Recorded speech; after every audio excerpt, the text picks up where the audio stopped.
बिस्मिल्लाहिर्रहमानिर्रहीम, अस्सलामु अलैकुम। आप देख रहे हैं कश्मीर क्राउन और आज कश्मीर क्राउन पर हम डिजिटल इंडिया को एक्सपोज करने जा रहे हैं। और ये एक्सपोज जो है ये सरहदी ज़िला राजौरी के लवर बंगाई हाई स्कूल में हम करने जा रहे हैं, जहाँ पे आप देख रहे हैं कि छोटे छोटे बच्चे स्कूल के दोनों तरफ के गली में बैठ के एग्ज़ाम दे रहे हैं। और आप देख सकते हैं यहाँ पर कि ये स्कूल बिल्डिंग ना होने की वजह से अगर हम कहें तो ये हालात हैं।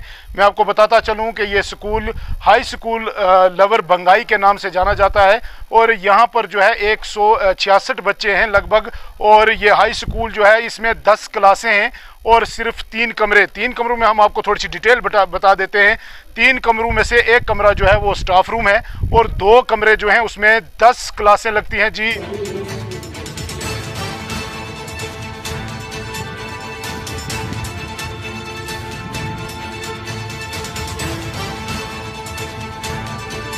आज के इस दौर में जब डिजिटल इंडिया होने के बड़े बड़े दावे और वादे किए जाते हैं, आज भी 2 कमरों में 10 क्लासें किस तरीके से मैनेज करना पड़ती हैं आज की डेट में स्टाफ को, ये एक बहुत बड़ा सवाल है। और मैं आपको बताता चलूं कि ये लवर बंगाई और यहाँ पर आप देखेंगे कि बच्चे जो हैं ये बाहर बैठे हुए हैं। और आज की डेट में बिल्कुल अगर हम कहें तो ये कोई पिछड़ा इलाका नहीं, बिल्कुल रोड के तकरीबन 1 किलोमीटर के पास है ये इलाका। और हम आपको ये बताते हैं ये वाहिद ऐसा स्कूल है जिसकी अभी तक रोड कनेक्टिविटी भी नहीं है। गवर्नमेंट हाई स्कूल लवर बंगाई और ये जून थन्ना मंडी के हालात वाक़ात जिस तरीके से आप देख रहे हैं और ये 2 कमरों पर मुश्तमिल हाई स्कूल। सबसे बड़ा सवाल है कि 2 कमरों पर ये कौन सा हाई स्कूल है कि हम किस तरीके से दिल्ली और बम्बई के जो बच्चे हैं, मॉडल स्कूल्स के जो बच्चे हैं, डीपीएस के जो बच्चे हैं, श्रीनगर और जम्मू शहर के बच्चों के साथ ये बच्चे compete करेंगे। क्या ऐसा मुमकिन है? क्या ऐसा मुमकिन है कि आने वाले जिस समय में ये बच्चे जो हैं क्या ये देश और दुनिया को चलाएंगे या क्या कौम को चलाएंगे? क्या बताएंगे ये आने वाली नस्लों को कि हमारा हाई स्कूल 2 कमरों पर मुश्तमिल था? क्या लगता है आपको कि आज डिजिटल इंडिया की ये तस्वीरें देखकर आप क्या महसूस करेंगे? सबसे बड़ा सवालिया निशान महकमा तालीम के उन ओहदेदारान पर है, उन अफसरान पे है जो बड़े बड़े दावे और वादे करते हैं। मैं यहाँ सियासी लोगों को थोड़ा सा टच करने की कोशिश करूँगा। क्या सियासत सिर्फ वोट लेने तक ही महदूद है? क्या सियासत सिर्फ नरेगा के डंगे और बाथरूम लेने तक महदूद है? और कहा जाता है अगर किसी कौम के मयार को देखना है तो उसका तालीमी स्टेटस देखा जाए, और यह है तालीमी स्टेटस। आप देखें कि अगर हमारे घर में ऐसा होगा तो हम वहाँ पर रहना पसंद नहीं करते हैं, लेकिन ये स्कूल है जहाँ पर बच्चों का मुस्तकबिल संवारा जाता है। और मैं आपको बताता चलूं कि ये बच्चों के मुस्तकबिल संवारने की बात नहीं बल्कि उनके मुस्तकबिल को बिगाड़ने की बात की जाए, कहा जाए तो गलत नहीं होगा। ये महकमा तालीम पर एक बदनुमा दाग है। मैं ये कहने से गुरेज नहीं करूँगा क्योंकि इस तरीके का स्कूल यहाँ पर होना और कहीं ना कहीं आज डिजिटल इंडिया की ये जो बिल्डिंग है ये खुद उसकी पोल खोल रहा है। जब हम बड़े बड़े दावे और वादे बड़े बड़े स्टेजेस से करते हैं, मैं लेफ्टिनेंट गवर्नर से एक सवाल यहाँ पर पूछना चाहूँगा, क्या इन बच्चों को दिल्ली, बम्बे, जम्मू, श्रीनगर के शहरों के बच्चों के मुकाबले में तालीम के वो तमाम सहूलियात मिलनी चाहिए या नहीं मिलनी चाहिए? अगर मिलनी चाहिए तो कहाँ हैं? अगर नहीं मिल रही हैं तो क्यों? आखिर वजह क्या है? क्या इस तरीके से पिछड़े हुए इलाकों को आप लोग इस तरीके से बेयार और मददगार छोड़ देंगे? ऐसा नहीं होगा। अगर आज ये स्कूल यहाँ पर इस तरीके से बेरुखी का शिकार है तो इसके पीछे वजह क्या है? हम लेफ्टिनेंट गवर्नर से उम्मीद करेंगे कि आज शाम तक ही आप इसको कोई ना कोई इसके बारे में कुछ ऐलानात करें। और सीओ राजौरी पर हम खास यहाँ पर तनकीद करेंगे कि सर अगर इस तरीके के हालात व वाक़ात हैं। और एक मैं आपको बताता चलूँ, जब हमारी यहाँ ऑफिशियल से बात हुई तो उनका ये कहना था कि 2 कमरों में 10 क्लासें मैनेज तो करते हैं, लेकिन जब बारिश होती है, पहाड़ी इलाका है, बर्फ़ भी पड़ती है, बारिश भी होती है, लेकिन मैंने इनसे जब पूछा कि आप क्या करते हैं तो इनका साफ कहना था कि इस पेड़ के नीचे अगर कोई 4-5 बच्चे आते हैं तो ठीक, नहीं तो हम उनको घर भेज देते हैं। क्या करेंगे? जबकि 10 क्लासें 2 कमरों में मैनेज कैसे की जाती हैं? आज ये सबसे बड़ा सवाल है और सबसे बड़ा एक्सपोज है डिजिटल इंडिया के स्कूलों को लेकर।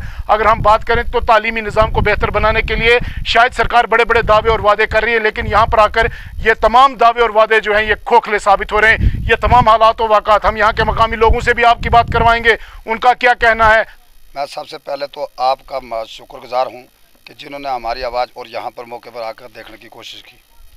दूसरा रह गई बात कि डिजिटल इंडिया की बात, हमारे एलजी साहब भी बात करते हैं, हमारी एडमिनिस्ट्रेटिव बात करती है। पिछले 20 नंबर पर हमारी डिस्ट्रिक्ट आई तो वो इसी वजह से आई, क्योंकि हमारे स्कूल की कंडीशन आपने देखी, यहाँ बाथरूम की हालत, पानी की हालत, कमरों की हालत, हमारे यूटी के साथ या दिल्ली के साथ बच्चे कैसे मुकाबला करेंगे।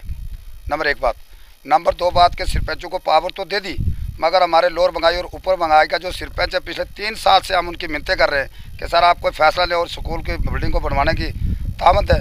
उन्होंने कोई तामत नहीं दिया। वो अगर तामत देते तो खाली निरगा के बीच में, निरगा के लिए वो मीटिंग बुलाएंगे तो 24 घंटा वो मीटिंग के लिए हाजिर होंगे। स्कूल के लिए मीटिंग बुलाएंगे तो वो कभी नहीं आएंगे। मैंने एक दिया भी है, मास्टर साहब ने 28 तारीख को डेट निकाली थी, सरपंच ना लोअर बंगाई का है ना ऊपर बंगाई का आया। इसलिए मेरी रिक्वेस्ट ये है कि कुछ ऐसे बंदे हैं यहाँ पर जिन्होंने पहले भी ये रोड बनते समय इस स्कूल को अनटच रखा, और आज भी हमें 2 किलोमीटर स्कूल यहाँ से शाहदरा के साथ भी जुड़ जाती, हमारे बच्चे पढ़ते और हमारे बच्चों की प्रॉब्लम होती। कि पोल आप खुद ही यहाँ पर देख रहे हो, खुद ही हालात देख रहे हो, आपको ग्राउंड में आप उसके बीच में आपने विजिबल लिए हैं, उनसे आप देखें कि ये हालत है। डिजिटल इंडिया ये है, ये बच्चे कैसे करेंगे। एक कमरे में अगर 2 कमरे हैं तो 10 क्लासें चलेंगी, तो वो बच्चा कैसे यूटी के साथ और दिल्ली के साथ कैसे मुकाबला करेगा। स्टाफ कितना मजबूर है कि बाहर बैठे हैं, और आप देखें कि यहाँ पर स्टाफ जो है बाहर बैठा है। आप देखें रजिस्टर्ड यहाँ पर ये मैनेज कर रहे हैं अपना तमाम जो है। और ये इलाके की अगर हम बात करें तो यहाँ पर 100% जो आबादी है एसटी आबादी है। और मैं पूछना चाहूँगा उन लोगों से जो ये वादे और दावे करते हैं कि जो एसटी मिलता है तो हर सहूलत मिलती है। क्या जिनको एसटी मिलती है उनको ये मिलता है? क्या जिनको एसटी मिलती है उनके ये ऐसे स्कूल होते हैं? ये सबसे बड़ा सवाल है। और सबसे एक बड़ा बदनुमा दाग ज़िला इंतज़ामिया और लेफ्टिनेंट गवर्नर से आज ये सवाल पूछा जाएगा। इन बच्चों की तरफ से ये सवाल पूछा जा रहा है कि 2 कमरों में 10 क्लासें किस तरीके से चलाई जाएंगी, और 166 है यहाँ का रोल। और आपको हम बताते चलें 15 से ज़ायद स्टाफ मेंबर हैं यहाँ पे। मुझे आप बताएं कि ये हम अगर कहेंगे जी स्टाफ नहीं पढ़ाता है तो ये गलत होगा। जब कमरे ही नहीं हैं, जब बारिश होगी, बर्फ़ होगी, तो ये किस तरीके से पढ़ाएंगे? आने वाले वक्त में हम ये उम्मीद करें कि स्कूल का नक्शा बदला हुआ होना चाहिए। आप जुड़े रहे कश्मीर क्राउन के साथ। अल्लाह हाफिज़। टोटल रोड जो है 166 है, और कमरे हमारे पास जो क्लास रूम्स हैं वो 2 ही हैं। 2 कमरों में हमें इसको मैनेज करना बहुत ज़्यादा मुश्किल है, बड़ी दुश्वारी आती है। फिर एक के बजाय हमें ज़्यादा क्लासें बिठानी पड़ती हैं एक ही कमरे में। एक्स सर्विसमैन सूबेदार बरकत हुसैन, लोअर बंगाई का यहाँ बाशिंदा हूँ और एज ए मेंबर भी काम कर रहा हूँ। यहाँ पर स्कूल की पोजीशन तो हमारे मीडिया को बताई है। आपके मीडिया के माध्यम से मैं गवर्नमेंट ऑफ इंडिया, आपने पूरे इंतज़ामिया को, खासकर लेफ्टिनेंट गवर्नर साहब को इस चीज़ का अवगत कराता हूँ कि जैसे देखा हमारा स्कूल की पोजीशन देखी है, हमारे पास यहाँ कम से कम 1 कनाल जगह है, जगह की प्रॉब्लम नहीं है, मगर स्कूल के एकोमोडेशन जो है बैठने के लिए बहुत कम जगह है।